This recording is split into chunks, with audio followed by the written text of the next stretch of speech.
Hello everyone, good morning. দেখো আমাদের পাশের বাড়িতে ড্র্যাগন ফলের গাছে ফুলগুলো যখন ধরেছে খুব সুন্দর লাগছে দেখতে।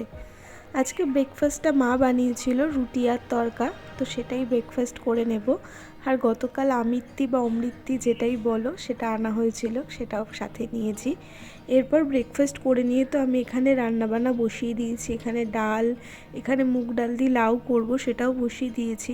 আর গত কয়েকদিন ধরে আমার নখগুলোর মধ্যে না ভীষণ ব্যথা করছে, বড় হওয়া যাতে মানে কোনো কাজ করলে প্রেশার পড়লে নোকে ব্যথা করছে, তাই এগুলো এখন বসে বসে সমস্তটা কেটে নিলাম। ও আসবে, এসে শরবত খাবে, তাই এখানে মিছরিও ভিজিয়ে রেখেছি। এরপরে এখানে আমি আজকে মাশরুম রান্না করে নিয়েছিলাম। রান্নাবান্না করে উঠে না আমার শরীরটা ভীষণ খারাপ লাগছিলো, খুব অস্বস্তি লাগছিলো। কয়েকদিন ধরে আমার এই সমস্যাটা ভীষণ হচ্ছে, তাই জন্য ভাবলাম মাথায় একটু ভালো করে তেল দিয়ে নিই, তেল জল দিয়ে ভালো করে মাথার মধ্যে দিয়ে স্নান করি। আর এমনি এখন আমার একদমই তেল দেওয়া হয় না স্ক্যাল্পের মধ্যে, তাই জন্য ভাবলাম ধরে ধরে আজকে চুলটা দিয়ে নিই। তারপর স্নান করে নিয়েছি। এখানে এসে স্নান করে তো আমি ঘরে চলে এসেছিলাম, আমার ঘরে। স্নান করার পরে তাও শরীরটা এখন একটু বেশি ভালো লাগছে, না হলে শরীরটার মধ্যে খুব আনচান করছিল।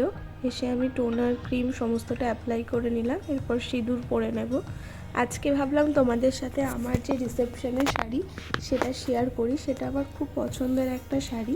তো চলো তোমাদেরকে দেখাই। এই রয়েছে শাড়িটা, শাড়িটা না পার্পেল কালারের ওপরে রয়েছে। আর এটা ডুয়াল টোনের একটা শাড়ি, পার্পেল আর মেরুনের কম্বিনেশনে রয়েছে। একদম পাড়ে ধারের কাছে যে মেরুন কালারটা, সেই কালারটার সাথে এই পার্পেল কালারটার সাথে একটা ডুয়াল টোন রয়েছে। শাড়িটা আমার সবচেয়ে প্রিয় শাড়ির মধ্যে একটা তোমরা বলতে পারো। এটা আমি কাঁচরাপাড়ার বিমল থেকে কিনেছিলাম, আর ভীষণ রিজনেবল প্রাইসে এটা আমি পেয়েছিলাম। শাড়িটা এক দেখায় আমার ভীষণ পছন্দ হয়ে গিয়েছিল। আর শাড়িটার আঁচল পোর্শনটা হচ্ছে এইটা। এই শাড়িটা যে আমি রিসেপশনে পরেছিলাম তার ছবি থাকলে অবশ্যই তোমাদের সাথে আমি একটা শেয়ার করব। আর রিসেন্টলি আমাদের কিছুদিন আগে আমরা রেজিস্ট্রি করেছি, সেখানে আমি একটা get ready with me video post করেছিলাম। সেদিনও আমি এই শাড়িটা পরেছিলাম, তোমরা চাইলে সেটা দেখতে পারো। আর এই যে ব্লাউজটা আমি এভাবে হাতায় কুচি দিয়ে প্রিন্সেস কাট করে বানিয়েছিলাম।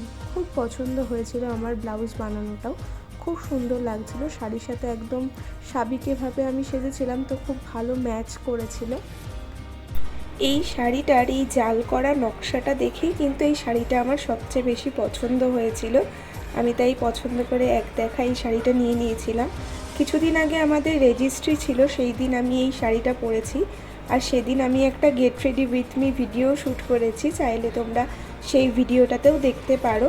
তো শাড়িটা রোদে দিয়ে আজকে তুলে রাখবো। তোলার আগে ভাবলাম তোমাদের সাথে একবার শেয়ার করি যে রিসেপশনের শাড়িটা। আর এরপর দুপুরবেলা খাওয়া দাওয়া করে ও তো এখানে আইসক্রিম নিয়ে এসেছিলো। এখানে আমুলের একটা বাটারস্কচ আর একটা চকলেট নিয়ে এসেছিলো, সেটাই খেয়ে নিচ্ছিলাম। আর আমুলের আইসক্রিমটা তো যথেষ্ট ফ্লেভারফুল, খেতে তো ভীষণই ভালো লাগে। এরপর দুপুরবেলা তো খাওয়া দাওয়া করে কিছু সময় রেস্ট নিয়ে সন্ধেবেলা ওই বাড়িতে ঘুরতে গিয়েছিলাম। রাত্রিবেলা ডিনারে ও বললো ফেনা ভাত খাবে আজকে, তাই মা আজকে এখানে ফেনা ভাত বানিয়েছিল আর ডিম সেদ্ধ। তো এই ছিল আজকের ভিডিওটা এখানেই শেষ করছি। তোমরা সবাই খুব ভালো থেকো, টাটা।